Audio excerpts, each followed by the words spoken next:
welcome to another action-filled, exciting-packed episode of Hindsight is Horrifying, the show where two and sometimes three, blah, blah, blah, blah, blah, blah. You all know this by now. Yeah. Tonight, we are looking back to one of the scariest movies ever made. Well, not really. We'll get around to it. It's actually not. It's probably the movie that, as a kid, I thought was the scariest movie, and then I realized it really wasn't. Yeah. It is the other movie from the 80s about killer clowns. No, 1990. Oh, 1990. Yes. I was negative too. Oh, holy moly. Yes, our youngin' guest star today was not yet born when this Well, we'll get came to that. out. Yeah. So it's not Killer Clowns from Outer Space. It is, of course, the original Stephen King's It. Yeah.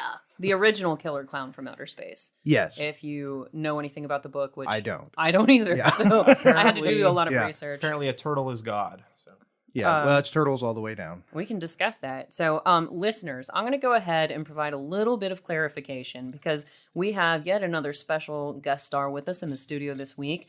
His name is Adam. You've heard me say that before because we've had Adam Brown on 2 episodes of Much Ado and Death Race 2000. And we've actually mentioned Jason's friend Adam, who helped him invent the jealousy scale, where you mark your amount of jealousy with jellies. So there's that. We actually have another Adam, and this is turning into a Bob Newhart bit really quickly. Yeah. That's my friend Adam, my other friend Adam, and our other friend Adam. So this is actually Mr. Adam Darby joining us for Stephen King's It this week. hey guys, very happy to be here. Very happy to have the choice of the movie for this episode. Yeah, and We give our guests that freedom. We do, yes. It's the price we charge in order for them to be able to leave.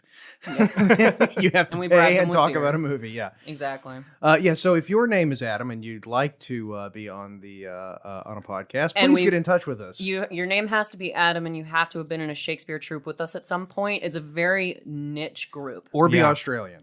Yes, any Yeah. one of you Australians, Yeah, whatever that'll your work. name is. The love letters are in the mail, I swear to God. We're gonna get so many letters now, so many emails. It's going to be great. And you guys, it is good to see, though, that we're keeping up with at least averaging 2 variant beers per episode. Yes. I'm still on my my vodka. Jason's looking We're- after his girlish figure right now, listeners. I'm chasing it. It's not water, folks. Yeah. But yes, before we do officially introduce Mr. Adam Darby, we always give a shout out to our beloved Variant Brewing in Roswell, Georgia, not New Mexico. I know that joke is never going to get old. So that's the one with the Stargate in it in downtown Roswell. In case you guys haven't visited it yet, it is one of the best breweries of all in all of time of space. With the Stargate. Yes, exactly. So you can go to space. Yeah. That's you just stepped all over that joke. So it's okay. So, listeners, I have changed up my game today, and I'm gonna combine Adam's shout out with Variant with my change of flavor. I've switched over to another delicious goza that they serve. It's called Ridiculous Thoughts, and if you haven't tried it yet, get on it immediately. So, Mr. Darby, what are you drinking over there in your corner? I'm drinking Dark Alchemy. Very enjoyable. Very Oh. enjoyable. One of my all-time favorites. Yes. Yeah, one of the best beers they make there. So good. Well, so real quick, just have to just take us off course just briefly and report on the reason that we were a bit delayed, which was I was on vacation. Oh yes, And I want to hear all about this. well, what happened was about like 2 years ago, we booked a trip to go to Disneyland. And, we're, as listeners may know, my family was a big Disney family, but we'd never been to Disneyland. As it happened, by pure coincidence, we happened to book the week of the soft opening of Star Wars Galaxy's Edge. Yeah. That was me losing my Yeah. damn mind. We good timing. We rode on the Millennium Falcon, the Smuggler's Run ride, 3 times in a row. We just walked off, walked around, walked back on. That's how low the crowd was. That's Yes, because you awesome. explained y'all got that really good mileage deal and fast passes, right? Well, we did the VIP tour at the park, but the VIPs couldn't go into Galaxy's Edge. You had to book a specific block of time. You had to be staying at one of the hotels on property. So the heavens just aligned for this It was trip to happen all for you yeah, it and was David and Elaine. absolutely That's perfect. amazing. We checked, or I checked earlier today, and the wait time for the same ride was 4 hours. Oh. 240 minutes. Well, I was Googling everything that I could about that because I knew that the three of you were taking your trip, and I saw that, what was it that I can't remember what it's called, but it's a Hagrid-based ride for Harry Potter World, which had a similar wait. Yeah. There were people there 10 hours yeah. before the park was even going to open to be Seriously? on the new Yeah, Rubius it's Hagrid so ride. stupid. Yeah, It's so insane. It's like you could just Well- wait until there are less people and then go later, but that's just, it's too exciting. I guess. You gotta go. Yeah. I thought I heard that one of the rules that they were incorporating with Galaxy's Edge was that they kick you out after 4 hours. I know that's how it was with us. Is we actually had an armband, and We're talking about Disneyland versus Disney World. There's True, no Harry yeah. Potter World in California, is there? Or did they do I one think there too? Universal's got something out there, but it's not. No, it's definitely Universal. Yeah, It's not at nearly. Disney, yeah. It's not nearly as. No, but I know we had a 4 hour thing because you had a particular color wristband, Okay. and I don't really think that they were kicking anyone out. I'll put it this way: we had a 4 hour block. We did everything in 3 hours. We That's were done. We were amazing. done in 3 hours. Wow. When we left, we had gone through all the shops. We met Kylo Ren. What other character did you meet, Jason? Darth Vader. Well, yes. But you said you also met. I met the way the whole thing is set up is it's totally immersive, and there's like First Order cast members and Sure. Resistance cast members, and throughout they see little pieces of story throughout the park, and there's actually characters going around. Mhm. So like Kylo Ren doesn't just show up and do a little thing and then leave. He actually shows up, and he has stormtroopers and they're looking for a Jedi. Ooh. Cool. And that Jedi, I can't remember her name, but you do.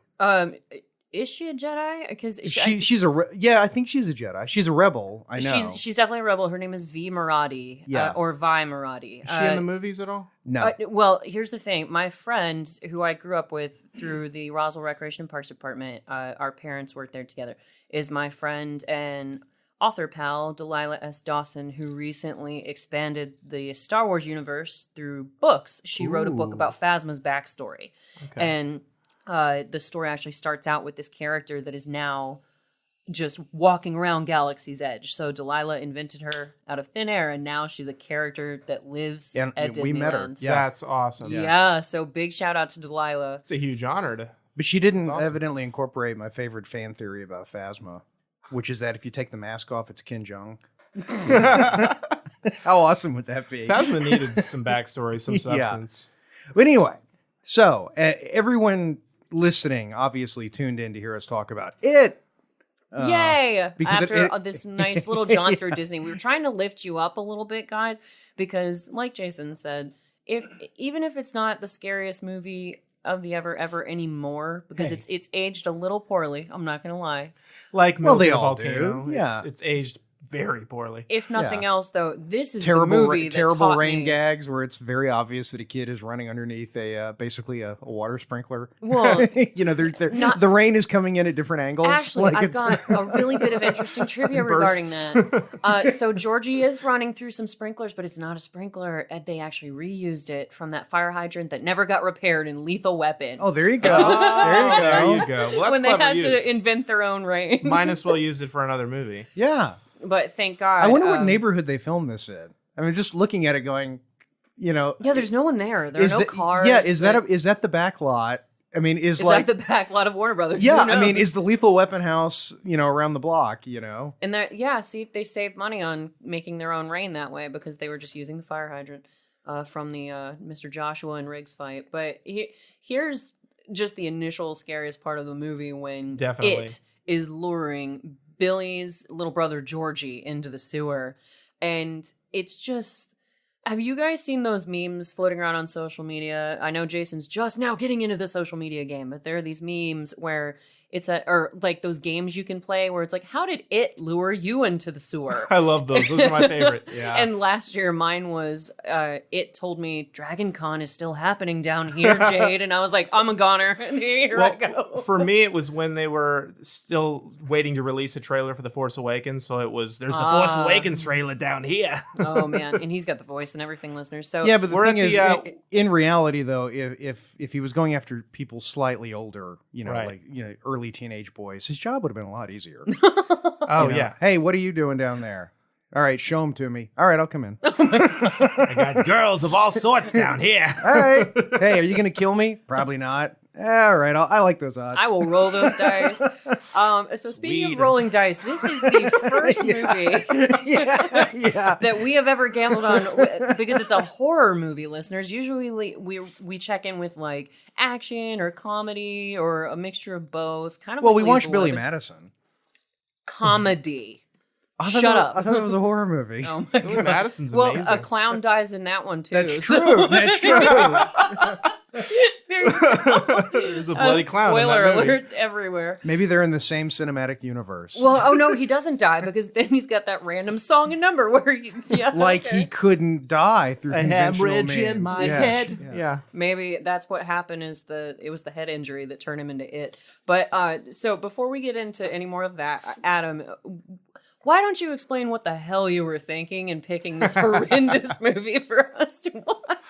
Yes. So, well, when I was originally talking with you, Darth, you were telling me to pick a film that affected you as a child, or a movie that you maybe shouldn't have seen as a child. Yes, or I'm very bossy. something that had an impact on your childhood. And the number one movie I thought of was the original 1990 It miniseries that was aired on ABC, which, by the way, it pushed some envelope when really it came did. out because Yeah. it has a lot of fake blood used throughout this movie, and that was not a thing on TV back then.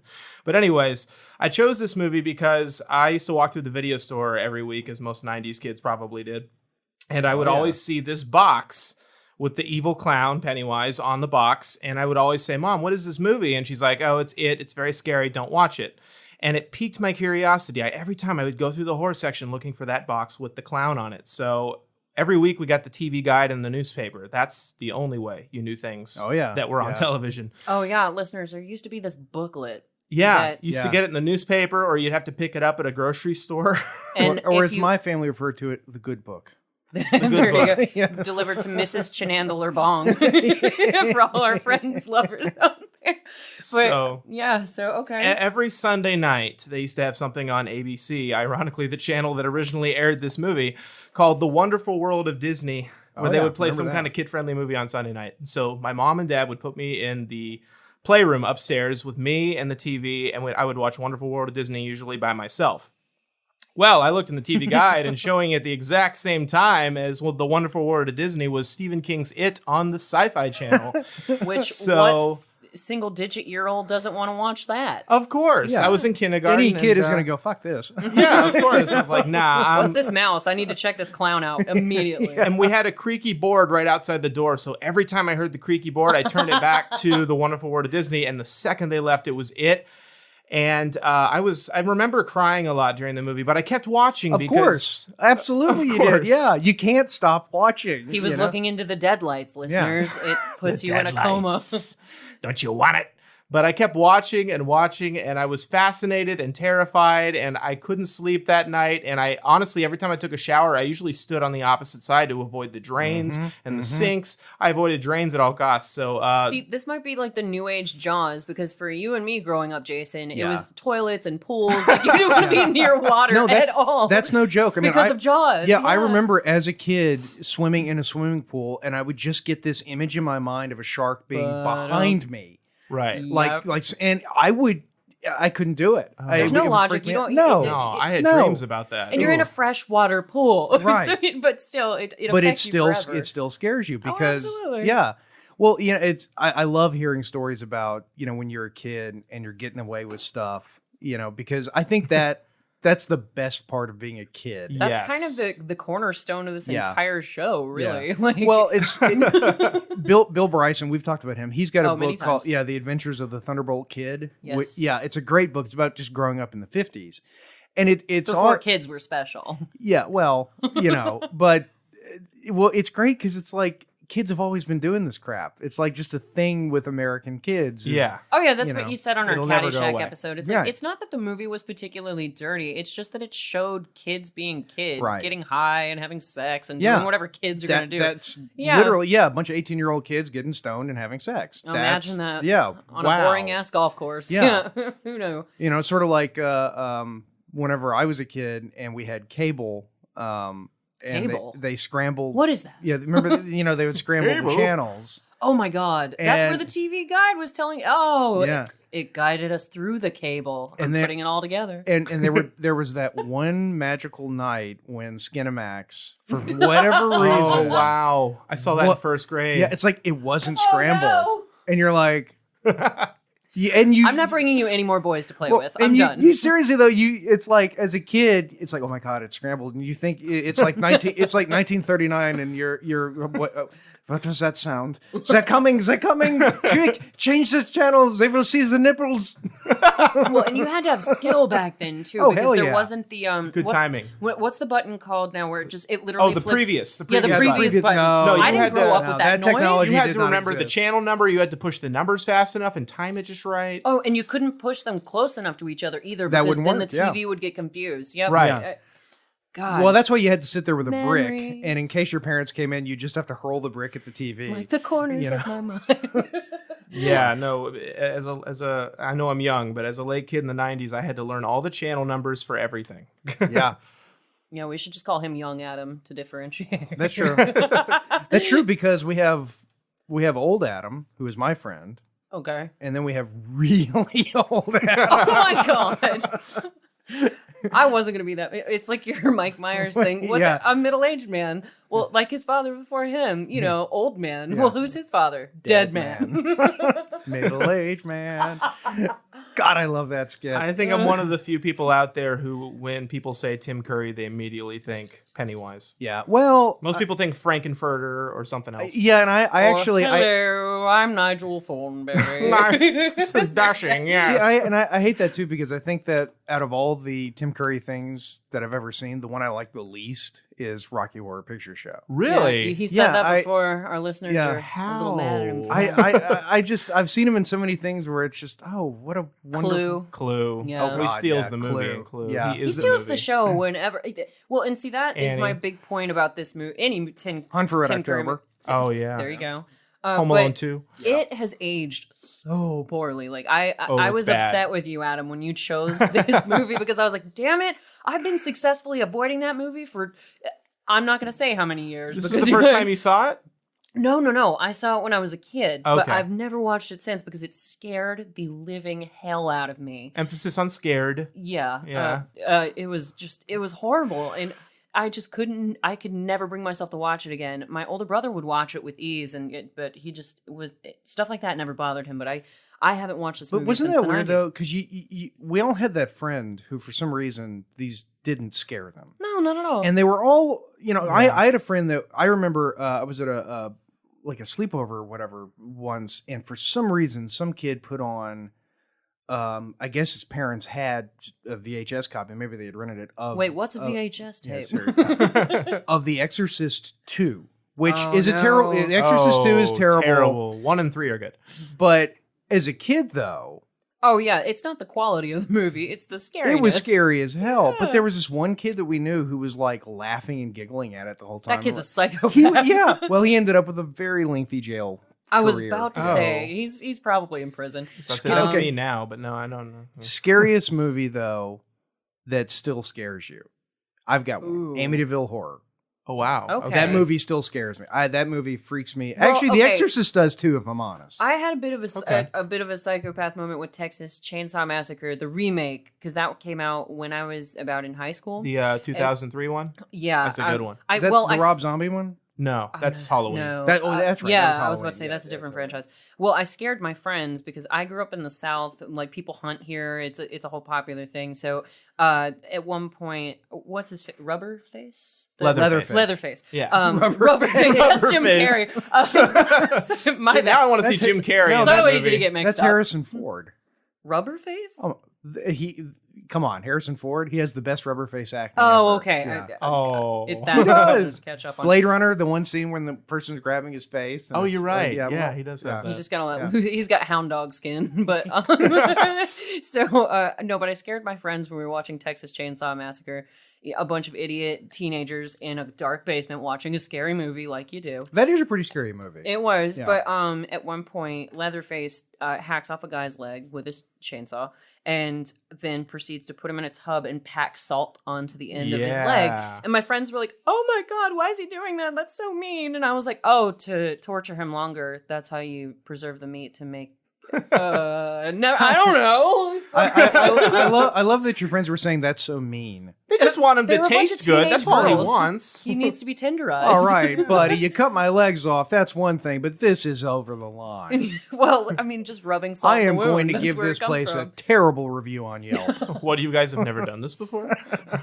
Do you not? Yeah, but so I know I had a psychopath moment with that, but honestly, I can't even tell you what movie still scares me because I avoid the absolute hell out of scary movies. I just don't like them.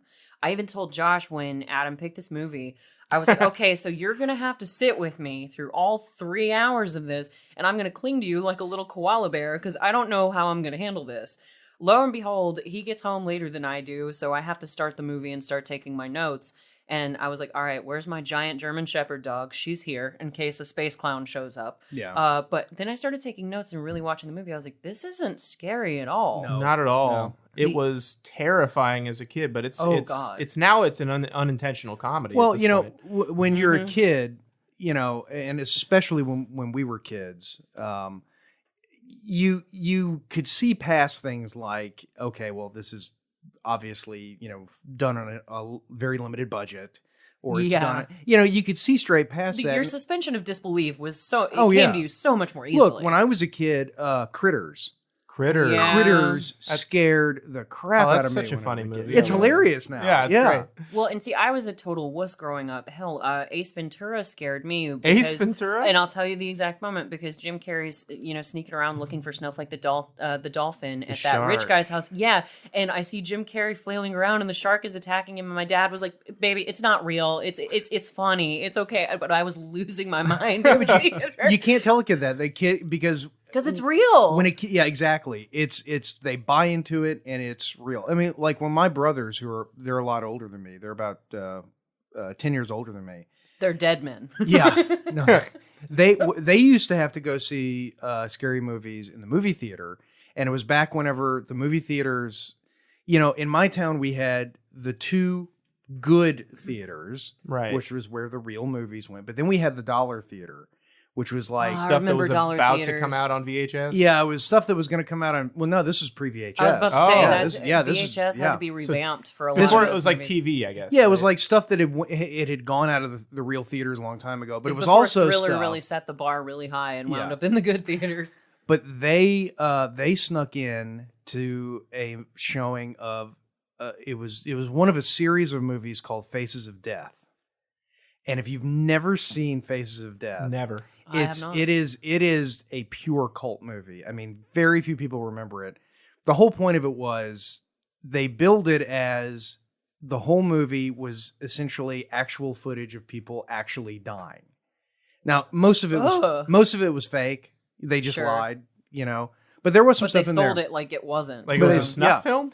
It would, well, I mean, yeah, it was sort of was. It was like, here's footage of a person being hit by a car. Oh, God. You know, here's footage of a person, you know, all this, you know, crazy ass stuff. And then it was stuff that, well, wait, why was there a camera there? Bizarrely, no, Yeah. that's what it's actually making me think of that really weird episode of The Office when Gabe became a character after Saber took over Dunder Mifflin. Oh, yeah, and yeah. Gabe, the tall, lanky, creepy guy, was showing just this disturbing reel of footage. There was like a camera in the back of Stanley's car for no reason, and Right. it was showing like melting Barbie dolls and stuff, just really creepy stuff. Yeah. So like, I don't know that I could sit through a movie like that. It bothered me enough Oh, being yeah. that separated from it. Yeah. Well, and again, you know, I think as a kid, you immediately go to the sort of the lizard brain part of you that says, what would this be like if this really happened Yeah. to me? You Ugh. know, I mean, Tremors. Great movie. Trimmers. Oh, it's a great classic. movie. Kevin Bacon at his finest. Yeah. I think it's probably Kevin Bacon's best movie. Really? I love that movie. Every I woman love in the world. Footloose. Yeah, I was about to say. Well, every woman in the world and Adam Darby is disagreeing with you right now. Yeah, Footloose is good. Don't get me wrong. You know, the music was better in Footloose. I'll give it that. Yeah, I mean, there's no arguing that. But let's get back to the movie really quickly to give it just a little bit of synopsis. Yes. What is happening in this movie? Yeah, Adam, I'll let you take that away Sure. since you know the movie so well. Oh, it's your typical tale of a small town full of children being terrorized by a child-eating, shape-shifting clown. Yeah. Like you do. Yeah. It's kind of your thing about Imhotep the Mummy. He's not really a clown or he's like a chupacabra. He's like Yeah. he's like a demon monster that eats children, but he he's takes the form of a clown to lure them in. He's an anglerfish. Right. Yeah. Oh, polyfish! Damn you, polyfish! But yeah, if it wasn't kids, the movie would be better if he was like trying to entice, middle-aged guys going through a midlife crisis. Well, that'd be too a easy. much better. he might be doing that when they've he's actually- not hungry. It's that But see- scene from The Shining with the bathtub. That's what it would be, the whole movie. Give me some hooch. Your best hooch, coochie copy. But speaking Boobs of and The booze. Shining, speaking of The Shining, that this movie and that movie kind of overlap, and I haven't seen all of Stephen They're King's making movies. a sequel to that, by the way. Yes, Dr. with Ewan Sleep. McGregor. I have to see it, but I don't. okay. That's what my dad said. Anyway, so this is what I never understood about The Shining when I was watching that growing up, and kind of the same with it. A lot of Stephen King's books that get adapted into movies are missing crucial information to help you understand that's- why well, things are the way that they are. Yes. Which is why I had to do so much because I haven't read it and I haven't read The Shining, but I've seen both movies, and like with it in particular, the deadlights. Yeah. Look into my deadlights and the floating. the floating. I was like, why the hell is everything floating? All of these are kind of explained in the remake, but in the original movie, no explanation. Yeah. It's apparently explained in the book very well, and that's one of the things I had to look up because somebody even asked about Thank that. you, Wikipedia. Oh no, this is actually somebody called Presbo on Google Answers. But yeah, they basically explain that there's a scene missing from the movie where Ben learns about spirit walking by reading about Native Americans. So the loser group, they all get together and try to spirit walk. So that they can learn more about it. And they create a smokehouse in this underground hideout in the Barrens, which also isn't in the movie. So they don't have that little smokehouse hideout. They just hang out in the creek in the movie and build a dam because that's what. Remember when you just did stuff outside because you were bored senseless? Oh, yeah. You mean when kids played outside? Yeah. Yeah, now you Yeah. can't do that anymore because we found out about all the killer clown demons. But yeah, it turns out when they do the spirit walk, And the serial rapists. them really, too. Yeah. They're a bit in their ice cream trucks and whatnot. But when they go into the smokehouse, it's too much for everybody but Mike and Richie. Mike and Richie are the only ones who kind of get a vision in their heads from millions of years ago where they see the arrival of it on Earth.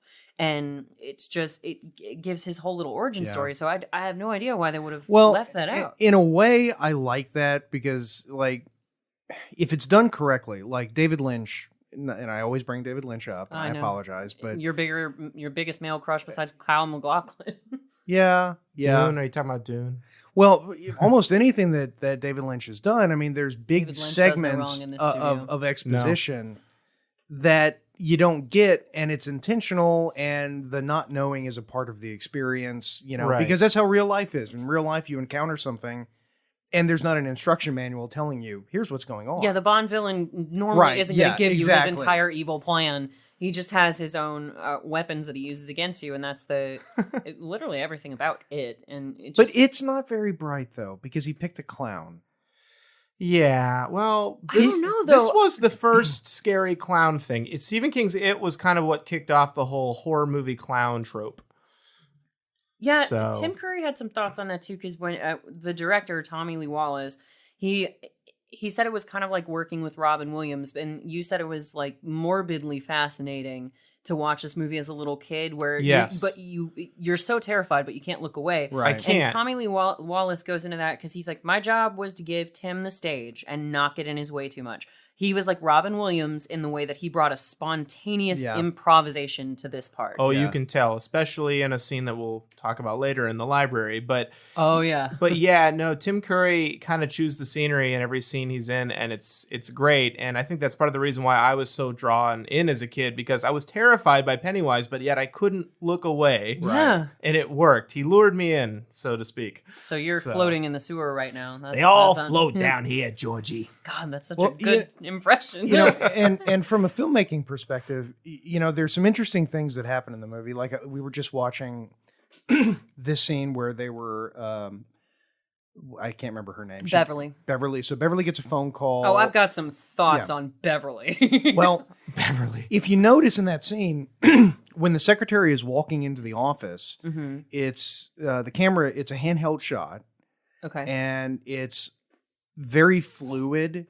It's not tracking on a dolly, very smooth behind the secretary, the receptionist, whatever. Mm-hmm. And then when they get into the office, all of a sudden it's just locked down, and it's just shot, counter shot, shot, counter shot. Right. And it's interesting because when back in this generation, people actually knew how to do the language of camera and tell you things like, "This is the weird world intruding on the normal world." Oh, absolutely. There's a total language and subtlety to the camera work, and you have to be paying attention to pick up on that, because it is, like you said, it goes to from a very normal setting in the hallway with the receptionist to close, tight quarters, and you see that Bev is in. You're getting alarm bells because she's in a potentially abusive relationship, which gets confirmed later. Yeah. But you see that her boyfriend clearly walks all over her, if nothing else. Well, and to be fair, it was the 80s. That was. There's probably some cocaine involved. I mean, there was cocaine involved.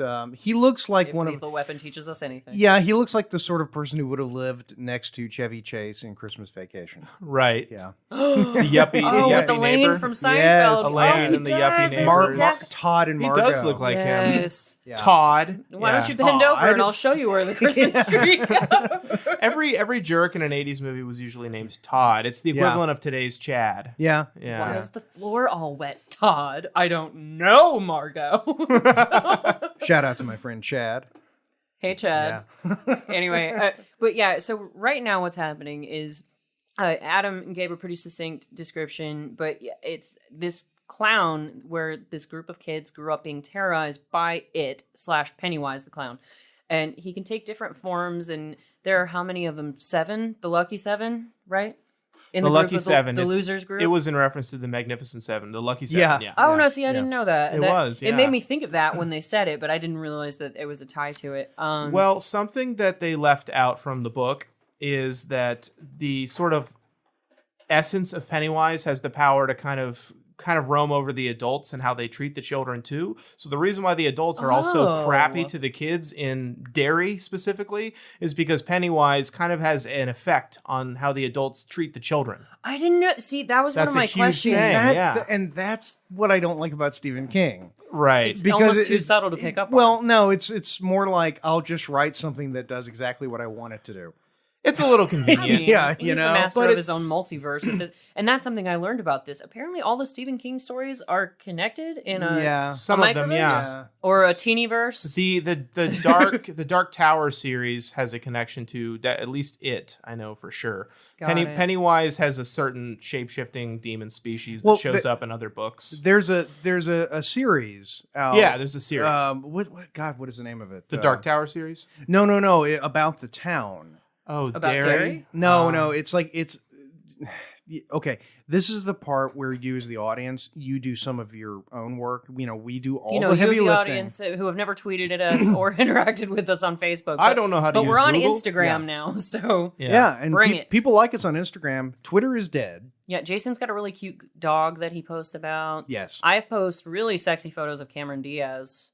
Yeah. So What was it's- all that on Facebook with your friend correcting you about? Oh, that's my friend Chewy from my bartender days at Bahama Breeze. Is he the most literal person in the world? Sometimes, Okay. yes. And he does that to be a smartass. So that was him trying to be funny and me cutting through his sarcasm like a hot knife through butter. And we're not going to tell you. You got to go on Facebook and look us up. Yeah, find us. Do some damn work if you're not Australian. We know you guys are putting in the effort. We love you. Exactly. Okay, so that answers one of my Because questions. if it Well- was in Australia, I don't even know. I don't think he could come up with anything. You and I- I'm a great white shark. Those don't scare me. Well, some quick background though. The miniseries was actually supposed to be 4 parts, each consisting of I think 2 to 3 hours. And it was a 2-part thing, right? This ended up being a 2-part. Each one is about an hour and a half to 2 hours long. With commercials, it's 2 hours. So it was originally going to be 4 parts, 2 to 3 hours each, for a total of 8 to 10 hours. ABC didn't want to take that chance because they didn't make horror miniseries. This is only the second Stephen King TV miniseries after 1979's Salem's Lot. Wow. So Which was good. which is a great movie. Which is really good. Great movie, directed by Tobe Hooper of Chainsaw fame. And Poltergeist. And Poltergeist. But they decided to condense it down to 2, which means they had to cut entire sections out of the book to even adapt this to a 3-hour miniseries, because it's an 1,100-page book. Yeah, I looked it up today to see if I would even maybe want to buy it and read it and to get some clarification. I bought it. I haven't read it yet. It's a paperweight. Oh, goodness. Yeah, I mean, I think Stephen King is the epitome of the potboiler author. You know. Well, they've got a great bit about that on Family Guy where Stephen King is at his publisher's office, and they're like, "All right, Stephen, what's the next great novel idea?" And he's clearly not thought of anything. He's sitting on the other side of the desk, and he grabs the lamp off the desk, and he's like, "Oh, haunted lamp! Ooh!" And they're like, "Dude, are you even trying anymore?" Like, it just, When can you get it to me? yeah, I think that's actually how that skit ended. But Yeah. so that at least answers the thing that I had, the question that I had about Billy's parents, because after Georgie dies, Billy's mourning him and looking over his photographs in a little photo Right. album in his bedroom. One of the creepiest parts in the Yeah. whole thing. Oh yeah, Yeah, Georgie's little photo winks at him, and then it The starts bloody filling up with photo. blood. Yeah. Yeah. But then Billy's parent—that's the first instance you see, because the parents don't see the blood that Pennywise is terrorizing the kids with. No. They walk in and they're like, "Billy, what are you even doing in Georgie's room? You have no right to be in here." And I was like, "What? Why? Why? That- Yeah. yeah. It's very sweet that he's that young, but he's kind of mourning his little. We're putting this brother. up on Like, Airbnb, Billy. It's 1990, You so little it shit. won't be a thing for We got a another couple 29 on their years. way right now.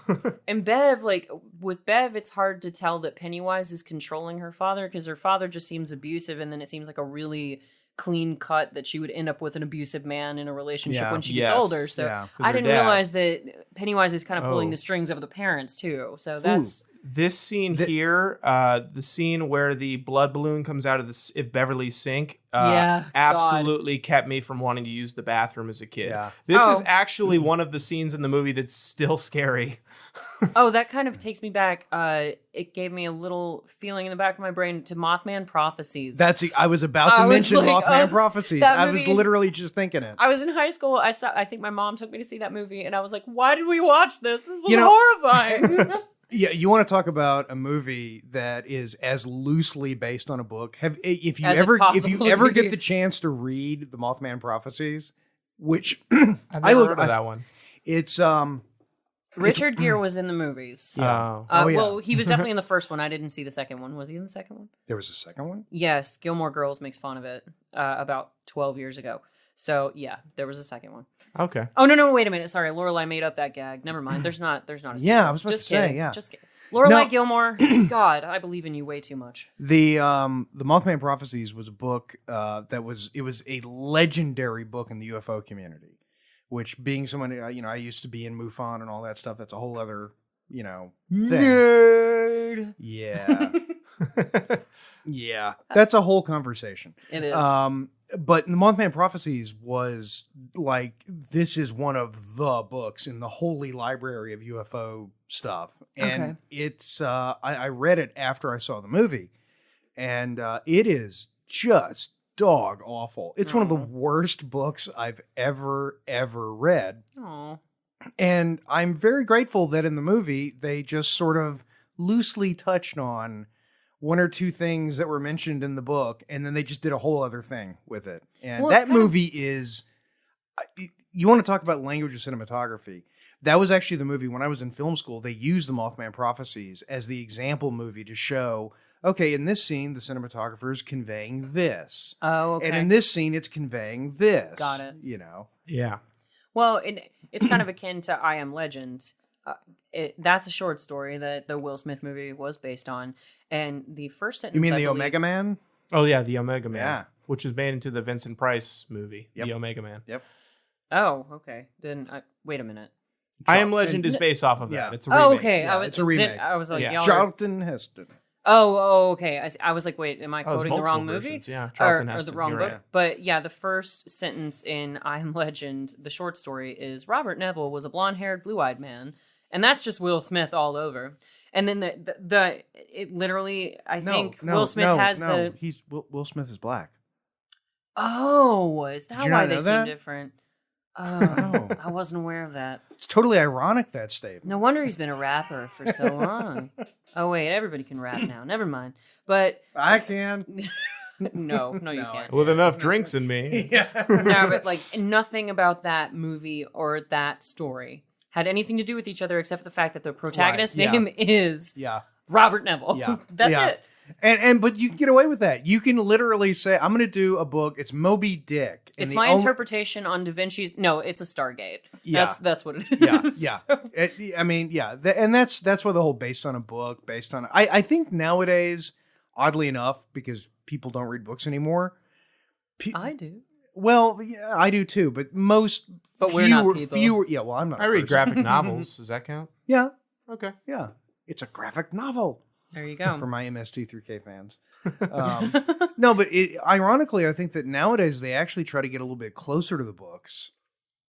Well, than because they there are used so to. many, due to social media and the internet, Yeah. there are so many Yeah. more voices Yeah. screaming at the movie producers. Oh, Right. Winky wasn't in the fourth Harry Potter. So and so wasn't in this. not in the book. Yeah, exactly. Yeah. Well, I think it's really because they're realizing that these are made for the fans. Yeah. So Yeah. We're No, the- yeah, we're the you're, ones you're gonna yeah, make your that's a money good off point. of. they're the that's ones an coming out to excellent buy the point. big tickets. So Yeah. Precisely. The premiere. So. Yeah. But so there's a movie that we're talking about, I think, involving a yeah. killer clown, and this you've kind of gotten to the sort of lucky seven. Well, we're not the lucky seven yet because Well- we're still waiting for Mike to show up, right? We have to wait for Mike to show up, and then that's when they dub themselves the Luck- Losers Club. The Losers Club and The Lucky Seven, yeah. the Losers Club. Yeah, because you've got and the.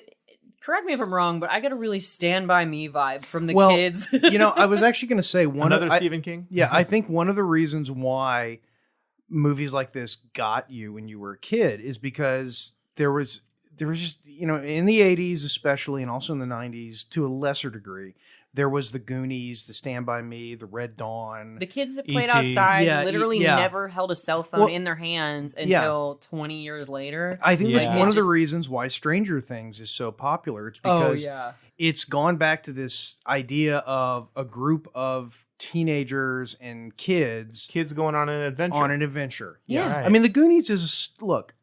We've got to It- do the Goonies. It's a stupid Yeah. movie. It's got so many things in it that are dumb as can be, but it's But one that of was my our- all-time favorite, But those most were our beloved childhoods movie. too. It's Like fun. when Yeah. you were bored, Yeah. you put ramps together with your dad's cut up 2x4s and Yeah. jumped your bike over it. You did. I'm gonna have to take it. You got stitches from Oh, trying to jump a Rudy. creek on a snowboard. Like it just. Oh, it's yeah. the Yeah. stupid stuff you would do Yeah. out of pure I boredom. did crazy things with a pogo stick. Right? Yeah. I don't want to hear about do that. either of you? Do either of you remember what was the thing that was like? It was like a disc with a ball in the middle. Do you know what I'm talking about? Oh, where you were trying to balance It- with the you- ball. oh, with Oh, the it and looks you- like Saturn. And yeah, it looks like Saturn. Yeah. Right. It was. You could either get one, or your parents could be like really cool and get you two, so that your friends and you could like battle like on. Oh, we never did that. American we only, Gladiators. We battled, I never but it did was that. only because we wanted to turn on, you know, my one friend who had one. Oh yeah. remember Well, that. even toys back then were so much simple. Yes. So much more simple. Like girls had the skip it. Do you guys remember, I remember. that? Yes, Skip It, I Where remember you yeah. skip sling it. that Yeah. sort of weight around your ankle and you jump it like a jump rope, Right. but it's it's basically a jump rope, but just for your legs instead of flipping it with your hands. Or those giant pillow gloves that you put on your hands and you fight with your friends. Yeah, it'd be in Rock'em Sock'em Robots in real life. Yeah, man, awesome. and you know, this is not only a whole other conversation. You could do a whole other podcast on this, we really could. which is, you know, we used to be entertained by springs that went downstairs. But yeah, I love. Kick the can. Yeah. I don't know. I've never played Kick the Can. I have. That's because you're old man Jason. I had half a slinky. What movie? Well, what movie? Oh. Wait, which one? I had half a slinky. That's gonna bother me. Is it Ghostbusters? Ghostbusters. Oh, yeah. Egon. You're right. Poor Egon. Oh yeah, we're watching it. No, but I mean, that all kind of ties in though. Because it's like there's one fan listening to every episode of this show going, when are they going to talk about movies? Yeah. It's like they haven't picked up on it I'm here yet. for that one fan. Well, in this part right here with Eddie, the hypochondriac kid whose mother makes him into a hypochondriac. Yes. He's got his little inhaler his whole life. Well, and what it reminds me of that John Mulaney bit where he was like this, I grew up before kids were special, where I walked into a convenience store once and a lady just looked at me and goes, no. And I was like, okay. Well, what just happened with Eddie and his friends is the friends all walk each other home in a group like you used to do based on who lives next down the block. Like everybody walked each other home back in the day. So they walk Eddie home and his mom is like, no, you kids aren't hanging out with him anymore. Get away from him. And it's just no explanation. No, she doesn't need one. Well, because adults reign supreme back then. But you find out in the remake that the mom's actually giving him placebos too. Yeah, well, which in the first version in 1990, the pharmacist wasn't the pharmacist doing the placebos in his inhaler. Something to do with it, yeah. He tried to explain about placebos to him because he was like, Eddie, you're always sick, but are you really sick, or do you just think you're sick, or is your mom just telling you you're sick? Like it was kind of a touching they moment. didn't have defects back then. It was literally the opposite of A Wonderful Life, where the pharmacist beats him in the head until his ear bleeds. This pharmacist was actually nice to a little kid. So. Yeah, because that would have happened in this day and age. It would have been, defects would have shown up and going, okay, Mr. Pennywise, you're under arrest. Come with us. Yeah. We're currently at the shower scene for anybody who remembers the movie really well, like I do. Where practical effects. No CG involved, mainly because it's a TV movie. But I was thinking that when I was watching it, because I was like, there are just like 10 guys in that room waving those pipes. The shower nozzles are all going after Eddie, and this is when Pennywise comes through the drain. And this is also the reason why I stood on the opposite side of the shower. Yeah, here. And Eddie, for a hypochondriac, is not wearing flip-flops in that communal shower. So you gotta wonder. That is true. Oh, God, yeah. When I was in college, my first year, I was in a dorm with communal showers, and you didn't go in there. No. And if you did, after the first time you saw a dude puking in the shower, that was it. You learned that lesson. You learned that lesson the hard way. You learned it forever. But yeah, like Eddie and his mom seem to have a bit of a Norman Bates. Paging Dr. Bates, Dr. Norman Bates. Right, great movie. It's so creepy. Such a good movie. But yeah, it comes out of the sewer, despite how large his head is. Oh, and this part right here reminded me, you're going to laugh, of The Mask, because remember when we talked about Jim Carrey's prosthetic teeth? Well, in The Mask, Adam, I don't know if you listened to that episode yet, but I've seen the movie a lot. Well, he's got those big prosthetic teeth, and right. Originally they were supposed to be for scenes when Jim Carrey was completely silent, where he didn't have any lines. Right. But he taught himself to speak around those things, so that he could be more animated and zany looking. He wanted to Pennywise. Tim Curry, I'm going to call you out. Jim Carrey beat you on that level because he learned to talk around his teeth. Yeah, it's amazing that Jim Carrey was really just spending all that time years preparing for his role in Sonic the Hedgehog. I'm not. Ew. Pennywise's teeth are now CGI, so Skarsgård doesn't have to do that. But it's just not scary. It's just, his brother talked about that when he was on True Blood, because they had the porcelain like vampire fangs and stuff. He was like, those are hard to talk around when they're sharp, because you're like, I'm going to kill you. Like it's really awkward. To be fair, a lot of the times whenever they show You're welcome. Whenever they show Pennywise like demoning out on the kids with the teeth and the contacts, it looks so hokey. Yeah. And he makes the weird Yeah. like roaring noise that clearly was Well, that's the only noise he that could make with all those that they licensed those from teeth in National his mouth. Geographic. Right. Yeah. It's like the dolphin gopher in Caddyshack. Yes. They gave him some demon. So I'd actually like to dinosaur see noises. if I want to see a realistic vampire movie where the vampire is all suave and sexy, and then the teeth come out and they have to talk like this. Oh needs man, to Leslie happen. Nielsen would have done that so well. Yeah. You're not as sexy as you used to be. Oh, and then Jason, a callback to our Oh, the Night Court great- episode. the great. my hero, Harry Anderson. I love Harry. In fact, going back to Disneyland, you know I what? don't know who he is.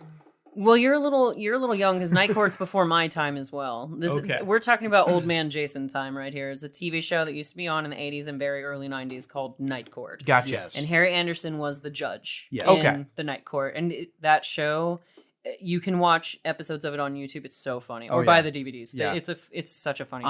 I actually had a Harry Anderson moment last week, I believe you. which was so rare because we were walking through Disneyland. We were heading out to California Adventure.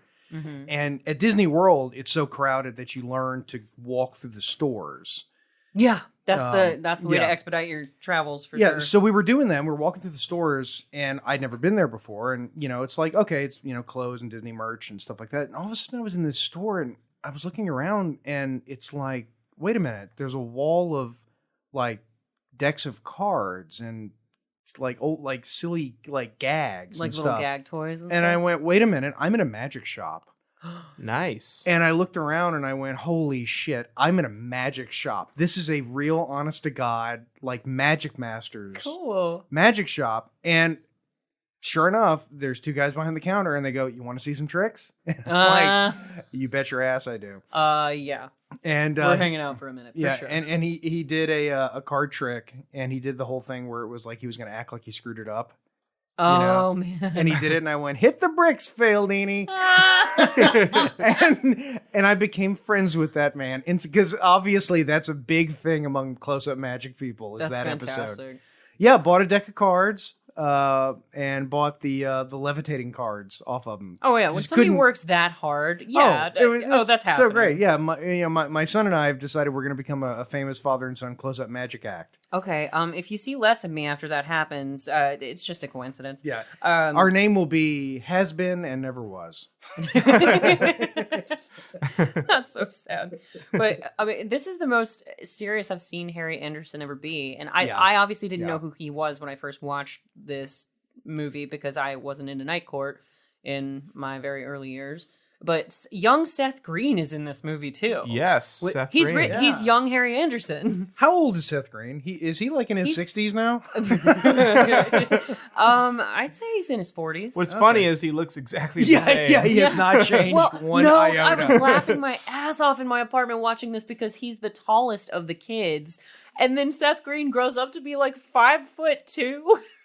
And he's Yes. so tiny. This was the tallest he ever grew in Yeah, this movie. Yeah, And then he exactly. stopped growing. He struck out at 12, but yeah, and there are a couple of sad things it involved, like with the actors. Jonathan Brandis, the kid who plays Billy. Oh yeah. Yeah. Oh, that. So sad. Well, tell the story Uh, for the people who don't know it. Yeah, well, he was so cute when he was little, and he was in a bunch of different movies. He was in Neverending Story 2, if memory serves. Yes. Yeah.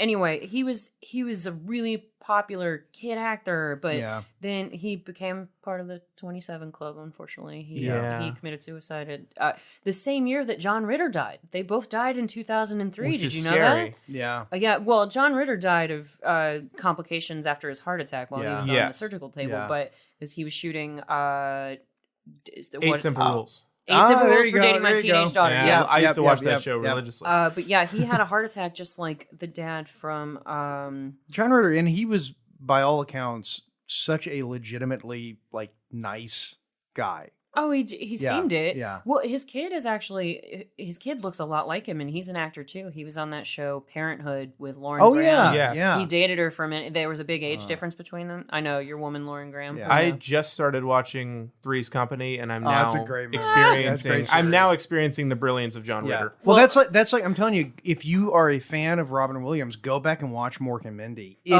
Oh, it's- it is so I have funny. every season on DVD. Oh, yeah. yeah. Williams in his prime. Oh, Yes. yeah. Yeah. But he, with John Ritter, I've said it before and I'll say it again. Friends did the best joke about Three's Company that's ever been done, where they're all sitting together in the living room and Phoebe's sitting with Chandler and Chandler's being snarky and he goes, "Oh, I think this is the Three's Company where there's some sort of misunderstanding." And Phoebe's Yeah. like, "Oh, well, then I've seen this one," and she just turns it off and does something else. Seth Green in this looks like a young Damian Lewis, doesn't he? Yeah, I He can does. totally see that. Yeah. Okay. I would not have put that together, but yeah, it's like he Get out of here and go come up with an idea for Robot Chicken. Did they do a better Star Wars or did Family Guy? I loved watching him and Seth MacFarlane debate over that in I think cartoon Seth form. Green. I think Seth Green is more talented than Seth MacFarlane. Shots I fired. I might agree with you Yeah. on that. I've always been a Seth Green fan ever since like But- Rat Yeah. Race Yeah. and But Mass has- Effect. But has Seth Yeah. Green ever recorded his own album of Frank Sinatra songs and sang show tunes? No. with- Yeah, but Robot Chicken. But to be fair, Robot though, Chicken. but to be fair, what is that compared to John Benjamin's album?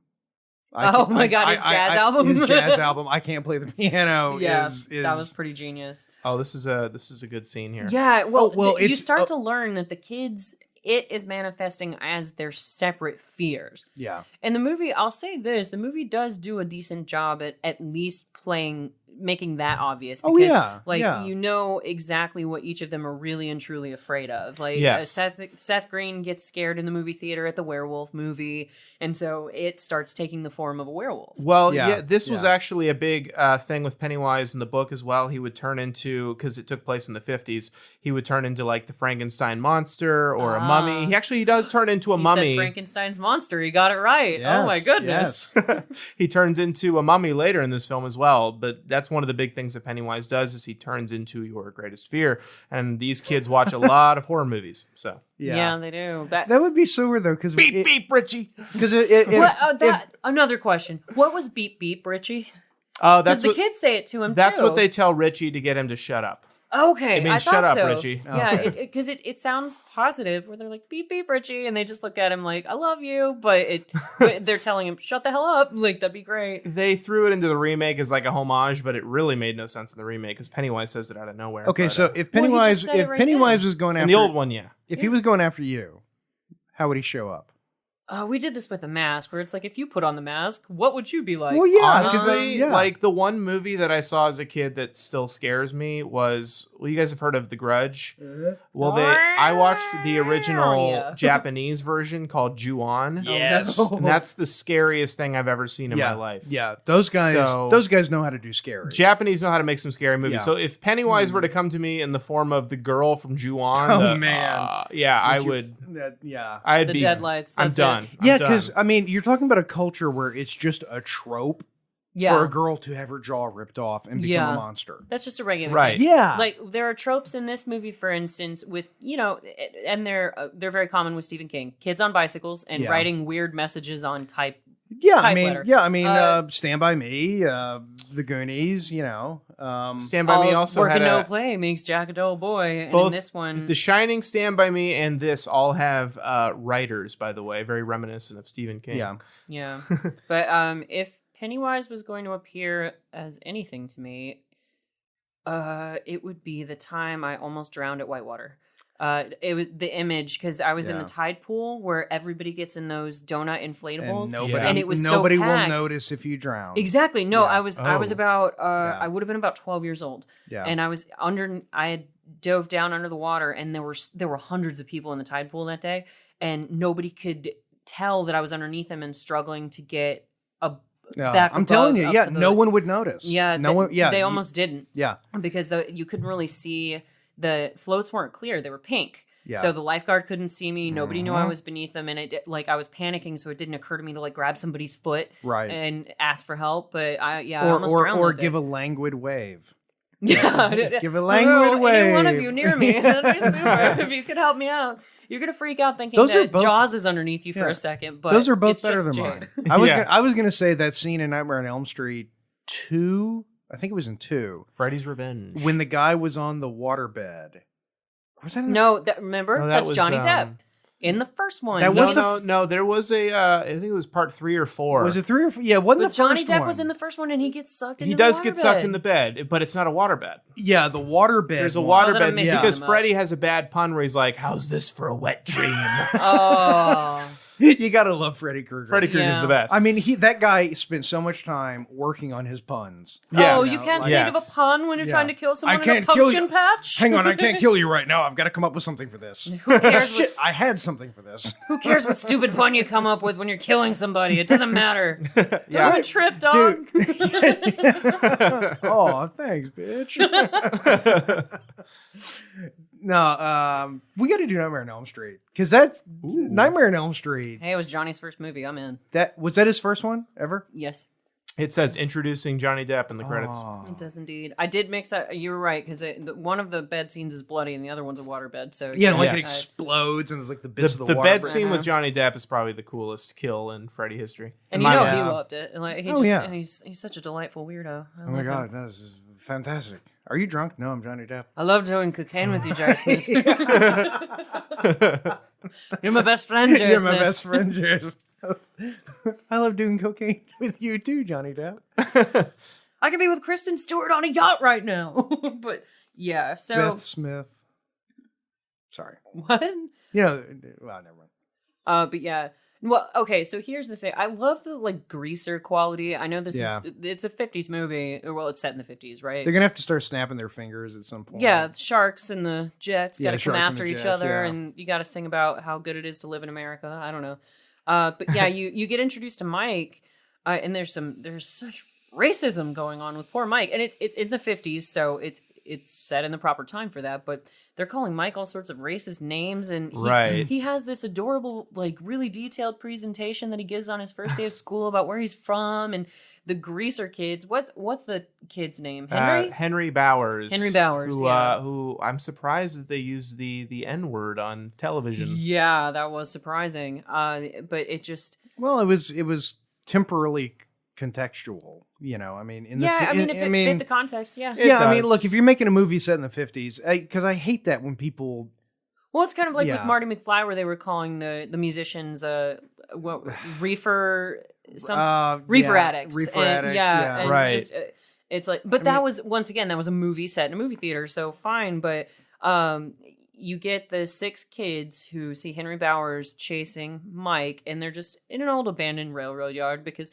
Every town had an old abandoned. Yeah, railroad. Well, and it's like this meme I saw on Facebook the other day where it's like kids back in my day, or no, kids today. Your dad. Oh, you're going over to Tina's house. Text me every 20 minutes so I know you're okay and you Right, had a yeah. snack and blah blah blah. Me Yeah. back in my childhood. Mom, I'm going to an abandoned quarry. Okay, be home by dinner. Right, Like yeah. it didn't. And matter. and literally, mom would not get scared until dinner 30. dinner 30 Yeah, or right, when the street yeah. lights came on, which was Yeah. different based on if it was summer or winter. So, Right, exactly. Yep, that's it. Yeah, when I was a kid, I used to go swimming in the pool at my grandmother's house, and literally, the way that they kept track of me was they would occasionally look out the window to make sure I wasn't just floating in the pool. Yeah. You know. Yeah. And but there's you can look at that both ways. Mhm. You know. Oh, by the way, I did want to mention one other very cool TV related thing from last week. Sure.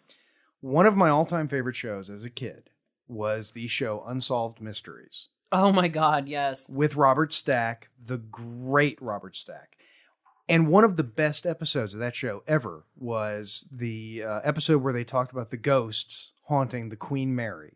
Oh yeah, I was telling Allison about this on your behalf because she wants to do all Unsolved Mysteries. Oh I my think. God. Or Lost Boys. I can't Oh, remember which one she's gonna Both. decide Let's to do both. Lost Done? Boys? Yeah, Lost Boys is Yeah. incredible. Unsolved Mysteries, I mean, every Wednesday at 9 o'clock Central, 10 o'clock Eastern. Wednesday nights were the best night for TV because you got Quantum Leap, Unsolved Mysteries, and either it was usually Night Court and then maybe that show with Judd Hirsch. I can't remember the name of it. Oh, Taxi. Taxi? No, after Taxi. It doesn't I'll matter. think about it. But anyway, the episode of Unsolved Mysteries where they talked about the ghost of the Queen Mary, which scared the bejeepers out of me when I was a kid. Sure. I mean, and honestly, to this day, it actually still creeps me out. Well, yeah. That kind of fear never really leaves you when you experience it at that young age. I mean, it just doesn't. Because even if you don't believe what happened, it's presented in such a way as saying that this happened to me, and talking about like hearing splashing in a little pool and then seeing footprints, little kid footprints walking by the pool. Yeah. You know, when we went to Los Angeles, the first night we were in Long Beach, and Long Beach is where the Queen Mary is docked. Yeah. And we went on the Queen Mary, and let me tell you something. We went to the exact spots. It's the weirdest. Look, if you ever get a chance to go to the Queen Mary, go, because it's not like other museums and things like that. You buy the ticket and they basically just let you in and you go wherever the hell you want to go. See, that's a more impressive thing to me because otherwise it feels like they're just trying to fabricate the spookiness. No, it literally, they're like, look in this corner. Yeah, and then no, look they over don't here. do. Yeah, they don't do. It's basically, okay, well, we've got, these different decks. You can go on, take the elevator to whichever one you want to go to. So the first one we went to was the engine room, where there's a place called Shaft Alley, where if you watch the Unsolved Mysteries, where this guy got killed, one of the watertight doors closed on him and killed him and all this horrible stuff. When we were down there, let me tell you, I'm a skeptic, a hardcore skeptic. Sure. That's never been proven, but sure. That was the creepiest thing I've done in years. And I have witnesses. We were down there and I could hear people talking where there was no one. We went to the pool. And if you've ever seen that episode, the pool features very prominently. We looked in the pool. Yeah, you already mentioned the creep. And you feet. We walked around to the side and we actually walked into an area just outside an area where you're not supposed to go any further. It's just for people who work there. And you could hear splashing. Oh. And I could hear, I'm telling you, I heard it. I don't know what it was, but I heard it. Yeah. Anyway, so that was another 80s TV moment. Oh, Lordy. Brought into real life for me. Well, that kind of brings us back into this nice creepy moment that's happening right here with It, where he's really into photo albums. He likes reaching out from them and screaming and making the photos more animated. But that stuff worked better back then. Nowadays, it's like, I'll tweet at you. Yeah. Here's a video I took of myself. Yes. Wait, you don't follow me on Instagram? Follow me on Instagram and then look at this video. I'll haunt you on social media. But yeah, you're really kind of going back and forth a little bit piecemeal in the beginning of the movie during sort of part one, where you see Bill, who's grown up to be a writer for the movies. He's married to a lady with an accent that I cannot place. She's from lots of different places. Is she? Yeah. Yeah, her accent doesn't make Yeah. It's like it's stuck on shop it's demonstration like what's his mode. face from Ladies and Gentlemen, my friend Dr. Richard Kimball. Like it doesn't make a whole lot of sense. It's like, where the Hang on a hell second. are You you didn't from? wait. You didn't get. That's the first time I've done an Eddie Izzard bit. You didn't catch. I actually did one earlier this episode that you didn't catch. Well, then we're even. Yeah, I was like, oh, Polyfish, damn you, Polyfish. Yeah, Where are you from? From BC. No, it's a BC-AD changeover. BC, who's he? If you go to other countries, do they have different calendars? It's okay. You can talk to me. I'm not a priest. This ends the obligatory Eddie Izzard bit of this episode. Eddie, we still haven't gotten our check, by the way. Can you Come talk on the to your show, people? Eddie. We love you. Actually, you don't even have to come on the show. Just tell us that you think we're neat. Yeah. Just give us one of your Eddie Izzard compliments. Just tweet to us and say, we think you're neat. That's all we need. what's We have really very funny- little in the way of ego. Yeah, very little. We know you're listening, Eddie. We love you. Anyway, so you finally get the kids all together, the lucky number 7, and it's kind of an endearing moment because the kids rescue Mike from getting beaten up by Henry Bowers and his group of greaser thugs. They throw a bunch of rocks at Henry and his friends. Yes, Henry Bowers chews up the scenery almost as much as Tim Curry. Well, and he's a little more But of he a died badass in Vietnam, so. Oh, yeah. Just- He got his comeuppance. Oh my god. I survived Pennywise. Poof. Anyway. No, he didn't go to Vietnam for the war. He was gay, but he's better now. Hello, Vietnam. Nice little Caddyshack shout out for you. Yeah. Yeah, so you have the 7 together, and you cut back to the adult story because they're kind of concurrent with each other. Yeah. From what I understand of the book, they talk about the kids being terrorized, but then the kids grow up, and you never really flash backwards and forwards the way that you do in the movie. Not quite. No? Okay. I have started reading the book. I'm only like 200 or 300 pages in. If I was this guy and the balloon just popped in front of me in the library, I would burn the library down. Yeah. I would just Really? I don't think balloons Oh, are Atlanta scary. shout out. Oh, Atlanta. Because that's where Stanley lives with his wife. Stanley's the Perfect Strangers. Oh Yes. my God. On ABC. I did not notice that when I was rewatching this, but that is with Perfect Balki Strangers. Bartakamus. Yep. Played by Bronson Pinchot. But you get this is so sad. Yeah. I was just going to say real quick. Bronson Pinchot. One of my all-time favorite books is the book they based From the Earth to the Moon on. Okay. And it's Okay. a book called A Man on the Moon by Andrew Chaikin. And the guy who reads the audiobook version of it is none other than Bronson Pinchot, cousin Balki. Oh. Yes. I did not know Yeah. that. Fun fact. Yeah, there you go. Okay. Who is this guy? He's a great character actor. He plays grown-up Stan in the film. Yeah. I've seen him in a million things. We can ask old man Jason. He probably knows. But He no, looks like Ed Herman. he does a little. 'Cause Yeah. He's got the suspenders and the mustache, just like from Gilmore Girls. But Stanley is he's kind of the most devastating one so far because, and this is something that you come to find while you watch the movie, is that none of the grown-ups remember what happened to them when they were kids. No. Their memory has fogged. Yeah. And I was talking to Meg about that earlier today. She says apparently it has something to do with the fact that Pennywise needs to come back every 30 years to feed. He does. So he puts like a fog on their memory. Well, I'll put some context on this for you. Please do. Do you know what was a current event story at this time? Memory's not serving at the moment. Well, there was a big deal in the early 90s and late 80s about repressed memories of ritual child abuse. Oh, I was going to bring that up actually. Yeah. I didn't know what you meant by event. So, okay. Yeah. Yeah, and that was a thing with grown-ups suddenly remembering. Yeah, Mhm. it was all It was- bullshit, but Well, who's that character's name? Do you know? the wife or No, the guy. Stanley. Stan. That's Stanley? Yeah. That's the Jewish kid who's in That's the what Adam was Scouts. just saying. He's obviously like some big character actor, but we're trying to Yeah, he's place a him big right character. He was in like License to Drive with Corey Feldman. now. Oh, Corey Feldman. Because that's the movie that I should point out right now because everyone's seen That's License a great to Drive. movie. It It is a really good is. movie. But yeah, so Stanley's the most tragic right out of the starting gate because Yeah. none of them seem to remember. Oddly enough, and it doesn't really make sense because Mike is the one who remembers everything.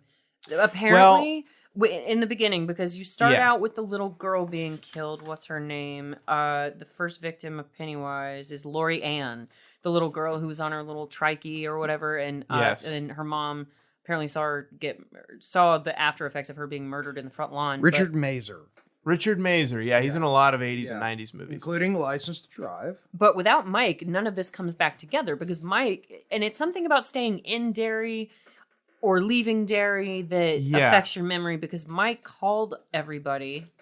And Well- as soon as he calls them on the phone, it's like they get struck with lightning and Stan just doesn't want to go back and he commits suicide in his tub. It's horrible. Yeah. Whereas like Bill had totally forgotten that his little brother was murdered. Like he talks to his wife about that because she's like, Bill, what is wrong? Like I don't even know how to impersonate It's like her. some Eastern Europe, Francian, South American accent. Yeah, whoever's from there, tweet us. Yeah, seriously, yeah. And we'll figure it If out. your grandmother spoke with that accent, let us know. Yeah, exactly. Fair Well, enough. Mike stayed in Derry he basically devoted his life to staying in Derry to make sure that it never came back. You gotta So figure I this guess out. because he stayed in Derry, he remembers everything better than everyone else who kind of moved on with their But lives. at the end, though, that doesn't make any sense because Mike is in Derry. He's still recovering from getting injured. Right. And he's like, I wish I could remember us all standing on that bank together, but my memory's fogging more every day. And I know we have to remind each other when we see each other on the street what each other's first name is. So the Yeah. memory thing doesn't make a lot of sense. It's a little Whereas inconsistent.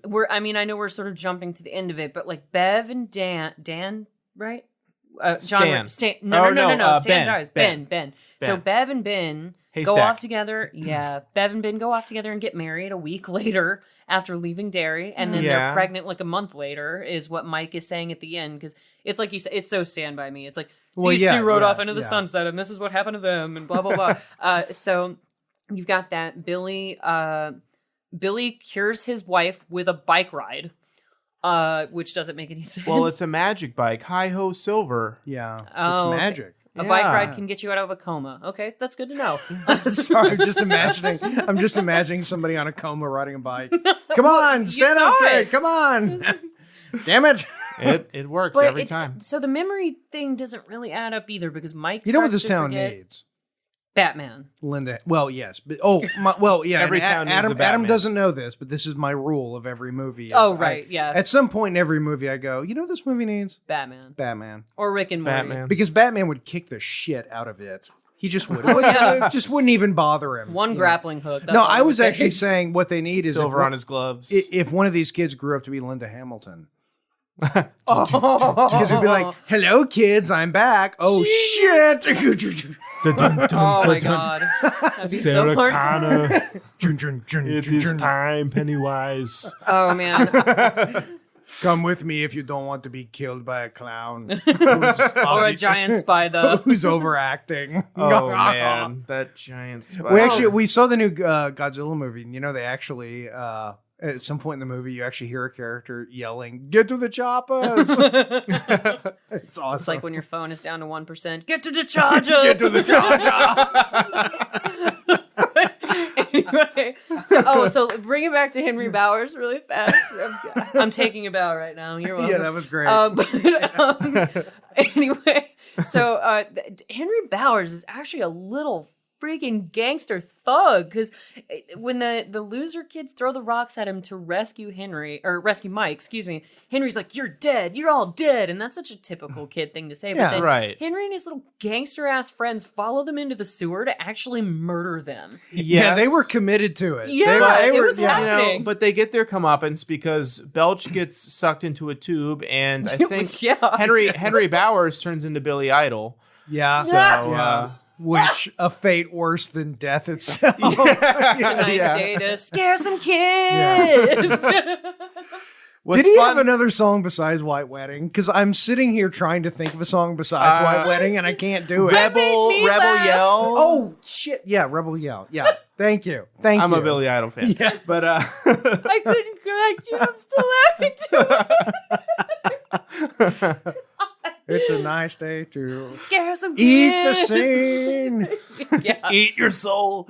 I would Yeah. like to see Montana. What's a fun fact about the sewer scene is everything was apparently rusty, so they told the actors to be really careful so they wouldn't get tetanus. Yeah, Yeah. those are the good old days of filmmaking. That Yeah. was back before, Try not to get tetanus, kids. All right, roll it. don't pick up. No, that was our parents' solutions to that. Because I don't remember getting a tetanus shot when I was really young. I got one when I was a little bit older. I was probably about 12 or 13 when Yeah, got I was my about to say, I would first say tetanus shot, yeah.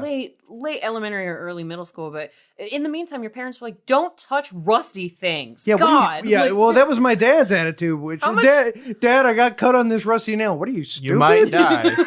You might die, son. We might have to put you down like old Yeller if your jaw's locked Yeah, together. Well, you had a good 10 years, son. Yeah. Well, we'll see how you do in the morning. Kids were just labor sources ananyway. Just walk it off, put a Band-Aid on it. Yeah, rub some dirt in it, son. Rub some dirt in it. Windex. It's all about the Windex if What your is family's that? Greek. It's leukemia, Dad. Rub some dirt in it. You'll be fine. See how you do in the morning. Oh, Lordy. But yeah, so it's a very Scooby-Doo kind of a moment Yeah, where it's so Scooby-Doo. they're in a dark and scary tunnel. Jinkies. And of course, their whole game plan is, let's not split up, Lucky Seven. Yeah. And then the first thing The they first do thing is they do is Then split stands on up. his own, and yeah. And they don't seem to. Yeah, it's like Pennywise's other powers. He makes people stupid. Yeah. Oh, and he's like a light in a tunnel. Predator vision. Yeah. Predator would kill the crap out of it. Just He would. Can we get Chuck Predator- Norris in here? Oh, Chuck Norris. Pennywise wouldn't even come to the town where You know, Chuck Norris is living. I actually learned something. Do you know that Chuck Norris was born 2 months before the Germans surrendered? Coincidence? I think Wow. No, I don't think so. This explains everything. They have the new weapon. His name is Chuck Norris. We must give up. Kill He's the Shafir. new weapon. What is it you said on Death Race? So the the dinosaurs pissed off Chuck Yeah. Norris that Once. one time. Yeah. I feel like whenever the light was coming after them, I feel like the director was taking a really bright flashlight and just Yeah. right in I their can't face. see down here. Yeah. How much money do we have left? Oh. Oh, Can we get a flashlight? The budget's been spent. Wait, I got a flashlight at home. I'll be right back. This is Gotta use a Pennywise regular now. one. Yeah. the mag light is too Whoa. expensive. But another question about this whole thing. Why is it if Richie's the only one who sees it as a werewolf, why does it take 2 pieces of silver to kill it? Because they believe. Because if you believe it happens, it can happen. See, that's what Meg said. Believe in So, your dreams. Yeah, you hit him with the silver bullets, and then it's Eddie. But Well- then it doesn't work later. So Well- Eddie gets him with this Well, little because inhaler. he's like the Borg. He adjusted to the attack. Does anyone Maybe they not didn't fully have get the- Oh Borg my god! thing? No, I Borg. get it. I'm just They didn't have the childhood belief. Well, it's like the ending of Nightmare on Elm Street where they're like, "I give you no power. I'm not afraid of you. I believe you should disappear," and Freddy just vanishes. Yeah, It's like- it pretty unsatisfying. Very- ending. Yeah. It's a less scary Anticlimactic ending. Tinkerbell. Are you kidding me? Oh, and Tinkerbell has to have you believe in her. She's gonna live.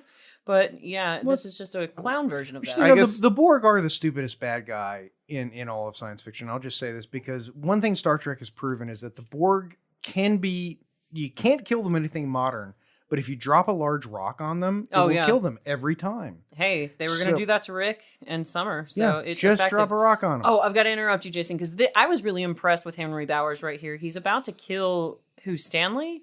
Stanley, yeah. And he is a badass with this switchblade. He's just popping knives off of popping the Stanley's buttons shirt. off, Just yeah. like, even professional strippers have to train to rip their shirts in a way that they makes go to them- But he- university for that. I Yeah. really like it Stripper here when University. Belch gets. Certification. First of all, Belch looks like he's being raised to heaven, sort of, but Oh, he's yeah. actually being It's eaten he alive. looks like Danny Zuko in Beauty School Dropout. like it just So, okay, I'm going to ask this. Okay, just so the audience Do it. knows. Okay, what exactly is it up to? We He's should probably explain he's that. eating them. Oh yeah, he's well. Do we establish that because he murders Georgie by pulling his arm off? But Right. But then all of the kids, most of the kids that he kills are buried. They have little grave sites for them. Do they have the bodies in those grave sites? That's a good question. But Billy, Because- because that's where Billy first sees it again when he's a grown up. He goes to the gravesite where Georgie was buried. Billy boy. Yeah, Yeah. and it's trying to get rid of him. Well, Georgie got, after his arm was ripped off, he got pulled into the sewer and fully eaten. Okay, so they buried Georgie's arm. No, Pennywise got everything. He got his arm first, and then he got the rest of them. Oh, so Pennywise was raised by a Depression era grandma. Yes. You don't leave Yes. any bites of the chicken left. That's for No. sure.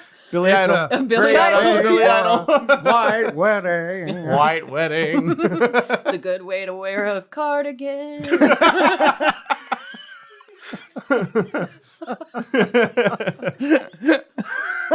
Sorry, folks, you're going to have to just give us a minute. I'm gonna stop doing that.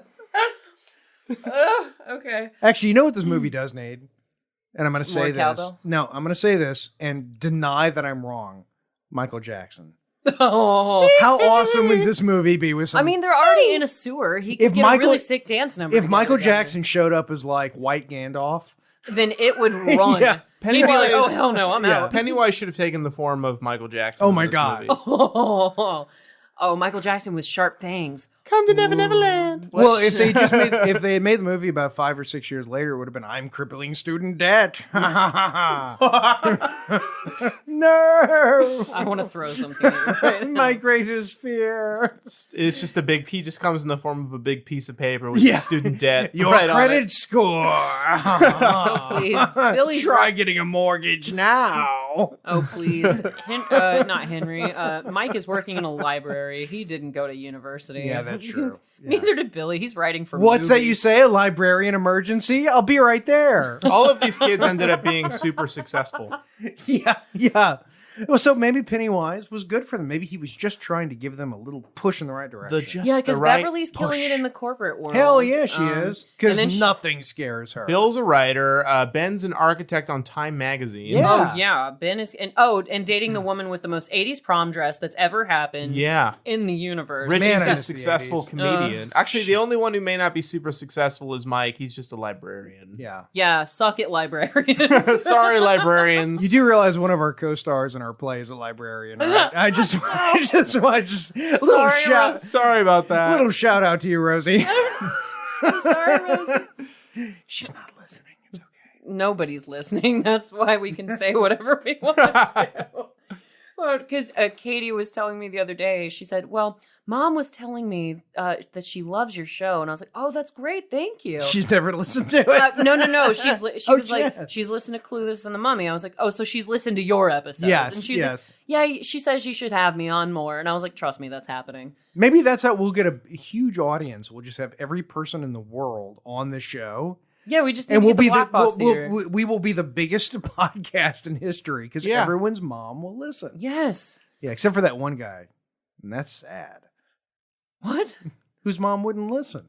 Aw, Oh. your mom doesn't like you? Damn, dude. My mom barely listens. But that's because we're talking about movies and stuff that she never watches. That's So true. like why would she? My mom has never listened either. Oh, really? Well, you don't let her listen. That's a big difference. I don't actually think she knows. I actually haven't told her this podcast. No, she's listened to bits and pieces all over the place.